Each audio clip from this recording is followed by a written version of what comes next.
మోకాళ్లలో గుజ్జును పెంచి నొప్పిని తగ్గించి సర్జరీని దూరం చేసే ఫ్రీడమ్ వాక్. ఇంకొక పక్క మీరు ఆలోచిస్తే రాష్ట్రం పూర్తిగా శిథిలమైపోయింది. దెబ్బతినని వర్గం అంటూ లేదు. అందుకనే ఓసారి ఆశ్చర్యం కూడా వేస్తుంది.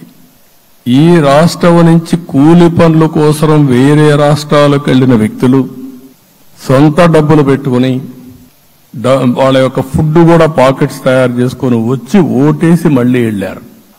ఇది ఊహించని పరిణామం. ఇక్కడుండేవాడు ఓటేయడం ఒక ఎత్తైతే పేదవాడు చిన్న చిన్న పనులు చేసుకునేవాడు కూడా వచ్చి ఓటేశారు. ఎక్కడో అమెరికా, ఆస్ట్రేలియా, ఆఫ్రికా విదేశాల్లో ఉండే ఎన్ఆర్ఐస్ అయితే లక్షల రూపాయలు ఖర్చు పెట్టుకొని వచ్చి పనిచేశారు.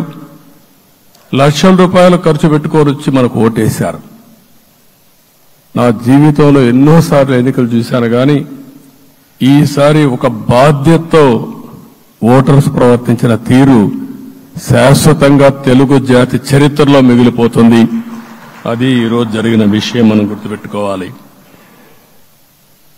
మనందరం ఒకటే గుర్తుపెట్టుకోవాల్సిన అవసరం ఉంది.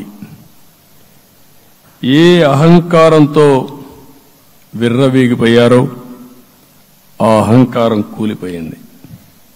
ఎన్నోసార్లు మనం చెప్పాం, ఏ వ్యక్తికి పదవొస్తే వినయం కూడా అవసరం.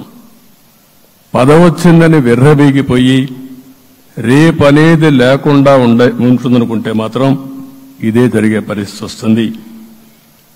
అయితే మీ అందరినీ నేను కోరేది ఒకటే, ఇవన్నీ ఒక కేస్ స్టడీగా మీరందరూ స్టడీ చేసుకోవాల్సిన అవసరం ఉంది.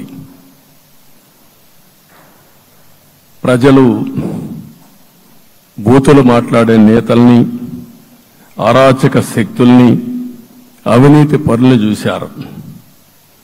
పాలకులంటే ఎలా ఉండాలో చూశారు.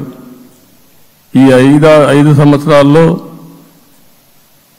పాలకుడు ఎలాంటి వాడు వచ్చి అర్హత లేని వ్యక్తి ఏ విధంగా ఉన్నాడో చూశారంటే ఈరోజు ఇచ్చిన తీర్పు ఈ 5 ఏళ్లు పరిపాలించినటువంటి వ్యక్తి యొక్క ప్రవర్తన చూసిన తర్వాత ఇలాంటి వ్యక్తి పాలనకు పనికిరాడనే ఉద్దేశంతో ఓట్లు చేసే పరిస్థితికి వచ్చారు. ఇది నా ఉద్దేశ ప్రకారం ఒక కేస్ స్టడీ అవుతుంది మనందరం కానీ జాగ్రత్తగా ఆలోచిస్తే. కానీ మనం కూడా అదే విధంగా కక్ష తీర్చుకోవాలి అని కానీ మనం ముందుకు పోతే మనకు కూడా సమస్య వస్తుంది. అదే సమయంలో ఒకటే చెప్తున్నా, తప్పు చేసిన వాడిని క్షమించి పూర్తిగా వదిలిపెడితే కూడా మళ్ళా అలవాటుగా మారుతుంది. తప్పు చేసిన వాళ్లకు శిక్ష పడవలసిన అవసరం ఉంది, చట్టపరంగా శిక్షించాల్సిన అవసరం ఉంది. అదే సమయంలో విధ్వంస రాజకీయాలు, కక్షా రాజకీయాలు కాకుండా ఇవన్నిటిని ప్రక్షాళన చేయాల్సిన అవసరం ఉందని చెప్పి కూడా నేను మీకు తెలియజేస్తున్నా. ఇంకొక పక్క 5 ఏళ్లలో ఎన్నో సంవత్సరాలు చూశాను కానీ కార్యకర్తలపైన దాడులు, హింసా రాజకీయాలు, అక్రమ కేసులు, వేధింపులు, కడాన సోషల్ యాక్టివిస్టులు కూడా ఇష్టానుసారంగా కేసులు పెట్టి హెరాస్ చేస్తే నిద్రపోకుండా వాళ్ళు కాపాడుకున్నాం. ఇంకొక పక్కన అన్ని పార్టీలకు 3 పార్టీలకు అనుభవం ఉంది. ఈరోజు మీరు చూస్తే ప్రాణాలు తీస్తూ అరాచకంగా ప్రవర్తిస్తూ తెలుగుదేశం పార్టీలో ఒక ఉదాహరణ చూసినప్పుడు అన్ని పార్టీలకు వర్తిస్తుంది.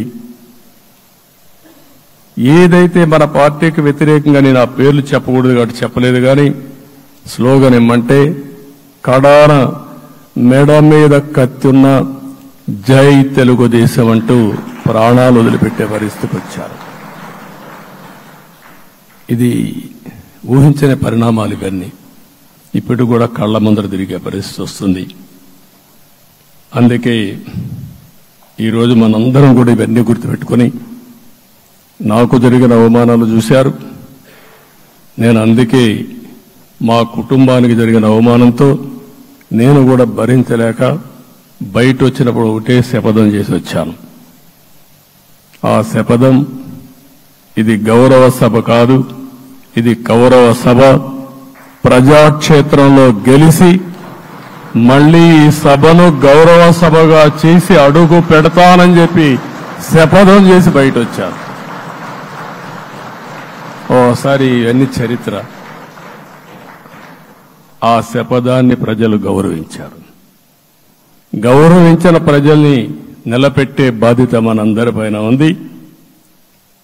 సభను కూడా ఎన్నోసార్లు పవన్ కళ్యాణ్ గారు చెప్పారు, భవిష్యత్తులో ఆంధ్రప్రదేశ్ శాసనసభని ఒక గౌరవ సభగా చేసి ప్రజా సమస్యల్ని చర్చిస్తామని చాలా స్పష్టంగా చెప్పారు.